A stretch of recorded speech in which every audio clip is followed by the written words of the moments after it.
I've avoided filming this video because A, I don't have time, and B, mentally I've been in the gutter. Okay, the absolute gutter. But welcome back to my channel, besties. My name is Sequoia Reads, and today we are gonna do a spring/early summer reading wrap up. And I couldn't be more excited to share all of the books that I've read with you guys and to tell you a little bit about them. In my mind, spring starts in March, even though there's still snow on the ground. Spring starts in March. So we're gonna start in March and we're gonna go to June. With that being said, I had one absolutely dog crap month. To be fair, I was going through a lot mentally, physically, and emotionally, so I'm gonna give it to myself that I even read one book that month. So let's start with March. In March, I read a total of 5 books and I had 1 soft DNF. The first book I read was Pen Pal by Dathan Auerbach. I gave this book 4 stars for the main reason of it just didn't get me the way that I thought it was going to get me. My husband gave this book 5 stars and he is not an avid reader. I will say, reading it, like physically reading it, was kind of boring, so I did go to a YouTuber reading this book instead, like doing the Reddit story thing, so that's fun. This book is based off of a Reddit story thread, so that's fun. I absolutely loved it. It did not give me all of the feels that I thought it was going to, but it was very fun and exciting. Then I started the Natural series by Jennifer Lynn Barnes, and I read the first 2 books, got 50% through the 3rd book, and soft DNF'd it. But the first book in the Natural series is obviously self-titled The Naturals. I gave this book 4 stars. I absolutely loved that it was like Criminal Minds but teenagers. I loved the characters and the character depth and development throughout this book and the series so far. Killer Instinct is the next book in the series. I gave this one 3 stars. This was mostly Dean's story, which, if you know anything about the series, Cassie, Dean are the main characters. They have a little bit of romance going on. I just felt like this was kind of really repetitive. So, I did read it pretty quick because I read it for a reading vlog, but it's pretty repetitive, not my favorite. Then this is the book that I soft DNF'd in the month of March. It just wasn't reading like how I wanted it to. It also wasn't giving me the feels that I wanted. I stopped 216 pages into this book. I'm pretty sure it's a 300-page book. And I was like, We are following one of the most funny characters. I am blanking on her name at the moment. But Sloane is her name. We are following Sloane in this book and her family, her long-lost family in Vegas, and this deals a lot with Vegas stuff, and I don't know why I stopped reading it. I wasn't in the mood for it at the moment, but I will be going back to it eventually so I can mark this off of my series list. Then this is the month that I absolutely delved deep into Sleep Token, so I wanted to read a book about masked singers and not that show on TV, but I wanted to read The Daymakers by Grace something. I'll put the cover right here. I loved this story so much. It was about a boy band. They wore masks. They had kind of rescued a girl who was in a bit of a domestic violence situation, and she decided she wanted to be their little play toy because the band was getting in trouble doing fun stuff. So I gave that book a 4-star read. I loved it. I ate it up. And to follow up for my little Sleep Token obsession, I read their graphic novel Teeth of God. That was a 5-star read. There was no words whatsoever, but it was a 5-star read. It kind of went in for the lore of Sleep Token, and I absolutely loved that.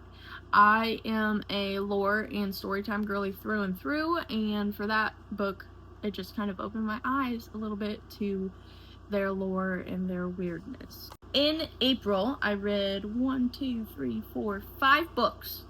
Okay, So that has been kind of a trend. It's been like 5 to 6 books a month. And so far, I'm like really close to my reading goal, which I'm loving.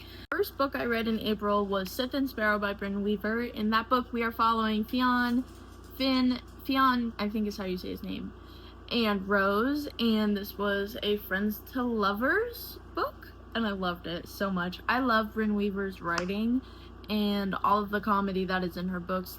The spice is great, but if you listen to that book through audio, you're gonna have like a way better experience than reading it, in my opinion, but whatever. Then I read Happiness for Beginners by Catherine Center. I was more so expecting a romance out of this book. I didn't quite get the romance that I was looking for, but however, I did get a coming of age story and a girl realizing she doesn't need a man, which I loved. Also, if you see this little sticker right here, the movie has come out on Netflix, and I was like, I finished the book. Let me just watch the movie. I don't know why I decided to do that. The movie, literally 0 stars. I got 5 minutes into it, and it was like the first this much of the book. And they changed literally everything. They made Pickles into like a rabbit or something. And in this book, Pickles is her crazy little miniature dachshund, and I have a crazy little miniature dachshund, so I was really hoping for the representation. Didn't get that, so I did not like the movie. If you liked it and it was for you, that's great. I hope you enjoyed it. I did not. The next book I listened to was literally Listen for the Lie. This book is following a character that was accused of best friend's murder, and there's a podcast person trying to kind of reopen the case and solve it. If you like Crime Junkie, the audiochuck podcast, you will absolutely love this book. It is giving, you're literally listening to a podcast. And I did download it on my Kindle, but I also listened to it on audiobook, and the listening experience was way better. There are chapters that are like the podcast episodes, and while you're listening to that, it's like you're actually listening to a podcast. Like there's background music and everything. It was good. Then, because I promised myself I would read different genres this year, I decided to give Stolen Tongues a try. I did listen to this on YouTube a while ago. Did I realize it? No. As I'm reading this book, I'm like, wait, this sounds so familiar. And I realize why it sounds familiar and why I didn't freaking like it, because it is all over the place. Listening to that literally felt like I was listening to like static. So, I don't know, maybe it was just me. I gave that book 2 stars. So that was not a great book for me. I had pre-ordered Enchantra by Kylie Smith, and I didn't realize it was coming out as soon as it did. So this was one of the books that I read in April, and oh my Lanta, I gave it a 5-star read. I love Kylie Smith and her dark fantasy romance books. They are absolutely to die for. Her characters, the way she writes the characters, the way she writes the banter. There are trials in almost all of her books. It is so good and so easy to read. Her work will never disappoint me. Now we are getting to May. This month was especially rough for me because I found out that I was pregnant, and I got to live in that little pregnancy bubble for about a week before I started very, very, very heavily bleeding and my HCG levels dropped. So they informed me that my pregnancy was no longer viable. So that was a lot to go through, emotionally and physically. And I found out the day after Mother's Day that I lost my child, so that wasn't fun. But then on May 20th, I got called into the ER because, come to find out, I was having an ectopic pregnancy, which is even more not fun, and I had to get a shot of methotrexate to medically terminate my pregnancy because it was not safe for me or the baby. It was actually growing on my fallopian tube.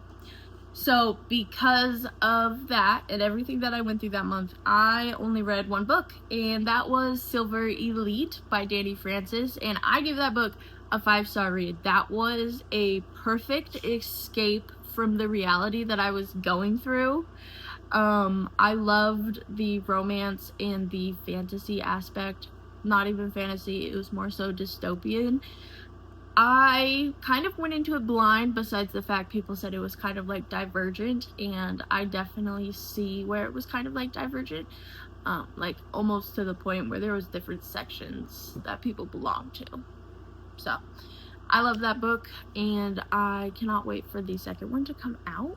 No, I also read Leave Me Behind by K.M. Kabara or something.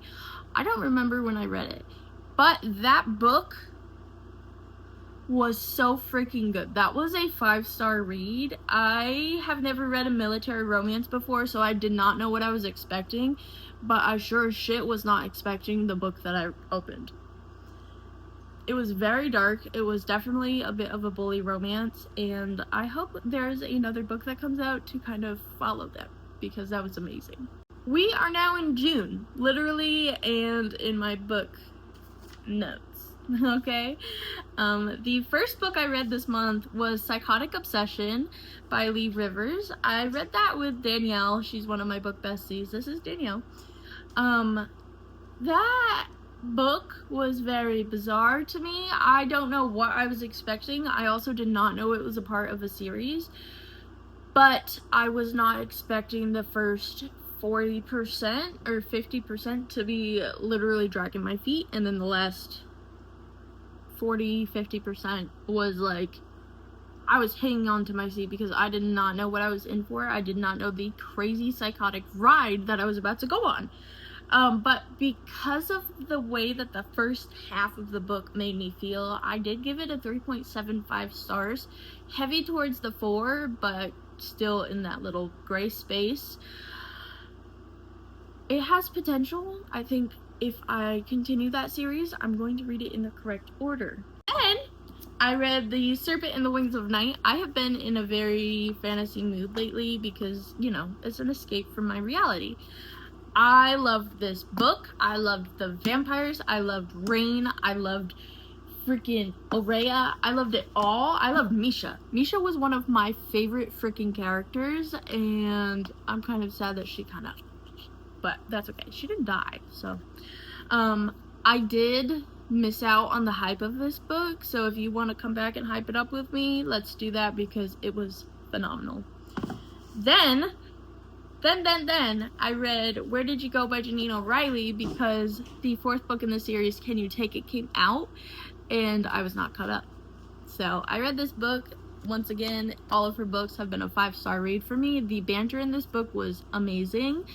The drama and the trials that they went through was also amazing. The ending, however, Miss Janine O'Reilly, this one's for you, kind of took me by surprise. I'm kind of glad for the ending, but also, what the fuck? What the fuck? But 5-star read through and through every single time. Then I read and listened to Caught Up by Nevessa Allen. I love Nevessa. I love her writing. She's such a fun human being. However, this book kind of felt like it was only put out because people wanted to see more of Nico. I wish there was more mob stuff, and I wish that it wasn't so repetitive. But I did give it 4 stars. And the spice was spicy. There was spicy adult content creator representation, which I absolutely love. So, we love it. I'm also 4% of the way through Can You Take It by Janine O'Reilly. And I hope I get some Callie and Mendex, because so far it's only been Eli. He is definitely not my favorite character, but that's okay. The last book that I'm currently reading is book 2, following The Serpent and the Wings of Night. I'm reading The Ashes and the Star-Cursed King, because Rain is now a king, because he killed Vincent. And I have some things to say so far, because it's very overwhelming to me. I'm very upset that Aurea is pushing Rain away when he did all this for her, but that's fine. I also absolutely love the narrator that is playing Rain. His voice is to die for. Thank you so much for watching my spring/early summer reading wrap-up. If you want, I will post a summer reading wrap-up, but for now, I'm gonna get back to reading.